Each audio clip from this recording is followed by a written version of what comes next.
Welcome to the deep dive, everyone. Glad to be here. Today, we're diving into some seriously creepy stuff. Listener-submitted stories, really. Exactly, and these are particularly unsettling. So we've got a dating app stalker. Oh, I read about that one. Scary. A grave robber, too. With a, how do I even put this? A really unusual hobby. That's an understatement. We'll get into that. And a photo taken without the subject even knowing. Invasion of privacy, much. Total invasion. So yeah, today's deep dive is going to be a wild ride. Definitely. Buckle up, listeners. First story, Jane and Jeremy. Dating app, right? He seemed normal at first. The classic lure. Dog pics, local bar photos. Double check. Buzz cut. Seemed harmless. Ah, the buzz cut. Not inherently creepy, but definitely part of the regular guy package they often try to project. Right. So dates, first one, okay, fine. But then, he wouldn't let it end. Red flag number 1. Kept pushing to go back to his place. Pressure. Never a good sign. Jean felt weird about it, but went on a second date anyway. Why do you think that is? Ignoring those gut feelings. Well, sometimes it's hard to trust your gut, especially when you're hoping for a connection, Plus, these guys can be really good at manipulation, making you second-guess yourself. Am I overreacting? Makes sense. Second date, even worse. Drove her around, ended up at his house again. More pressure, then aggressive. Physically. Whoa. That escalated quickly. Super scary.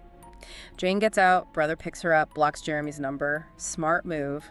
But then, that night, recycling bin kicked over outside her window. Oh, no. The classic stalker move, asserting control, letting her know he's still there. Terrifying. She takes a picture of him, right? Hood up, staring at her. Brave of her.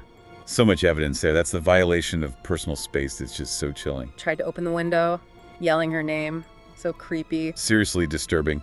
Good thing her family was there. He ran off. What's crazy is we don't know why. What was his end game? Exactly. That's the unsettling part. The unknown. It leaves you with that lingering fear. What if? What was he really planning? That's the thing about these stories, right? They mess with your head, make you question everyone. Absolutely. They expose that vulnerability we all have. Yeah. That anyone, anywhere could be a target. Okay, so moving on. Let's talk about Anatoly Moskvin. This next one is... That's a tough one. Yeah, this is where things get really dark. Anatoly Moskvin from Russia. This story, it sticks with you. He made life-size dolls, which, okay, it sounds kind of quirky, maybe. If only these weren't your average dolls. Right, they were, mummified corpses of young girls. I know, it's horrific. Age 3 to 12, he, dug them up from cemeteries, preserved them, dressed them up. It's beyond comprehension. He was a journalist, a professor you'd never suspect. That's what's so disturbing, this seemingly normal guy living this double life. What drives someone to do that? Seriously. It's complex. Necrophilia is definitely part of it. That attraction to corpses. But it's more than that, right? He thought he could bring them back to life. The video mentioned that. Delusions, maybe? Yeah. A warped sense of reality. He wanted to give them new bodies, he said. It's a twisted kind of care. I don't even know. His parents lived with him. They claimed they had no idea. Denial. Maybe they just couldn't face the truth. I mean, how could you not know? He put makeup on them, dressed them in clothes, posed them around the house. He created this fantasy world Yeah. where these children were still present in his own disturbing way. So legally what happened? The video didn't say much. He was declared unfit to stand trial. Mental instability. Sent to a psychiatric hospital. So no real justice for the families. It's a complicated issue. Where do you draw the line between criminal responsibility and mental wellness? There's no easy answer. This story just it makes you sick. The level of depravity. It's a dark look into the human psyche. What's capable of such darkness? Let's move on. Last story. Amy in Texas. Small town. This one's about stalking too, but different. Small town, Texas. You'd think safe, right? You'd think. Amy moves from Houston. Wants peace and quiet. Gets a house, 2 acres. Sounds idyllic. The dream, right? Escape the city. Total nightmare. A stalker. It can happen anywhere. Small towns aren't immune. It started small. A car. Following her. Did she recognize it? No. Just every time she left the house. Same car. At first she thought, coincidence? Easy to dismiss at first. But it kept happening. Same back roads, same detours, mirroring her every move. Creepy. The mirroring thing is so unsettling. They're trying to, I don't know, insert themselves into your life. Yeah, exactly. And then it escalated. Flashing headlights. Tailgating. Intimidation tactics. Classic stalker behavior. Trying to assert control. Make her feel vulnerable. She tried to tell herself, oh, it's just a nosy neighbor, but she knew. That gut feeling, so important. So she tests it, drives a different way home, longer route. And guess what? The car was there. There it was, right behind her. So she tries to lose him, right? Speeding up, turning corners. Did it work? Nope. Pulls into her driveway. He's waiting, just sitting there in his car. Oh, that's chilling. Knowing he knew where she lived. That's the thing. How did he know? The video didn't say. So she goes inside, freaked out, looks out the window. He's revving his engine, just menacing. Pure intimidation, making sure she knows he's there. He's watching. So she calls the cops. Good. The right move. Get it on record. But here's where it gets crazy.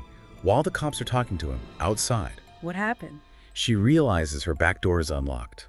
She's inside, and she hears footsteps coming closer toward her bedroom. He got in the house. He's inside the house. She hides in the bathroom, hears knocking on the wall outside.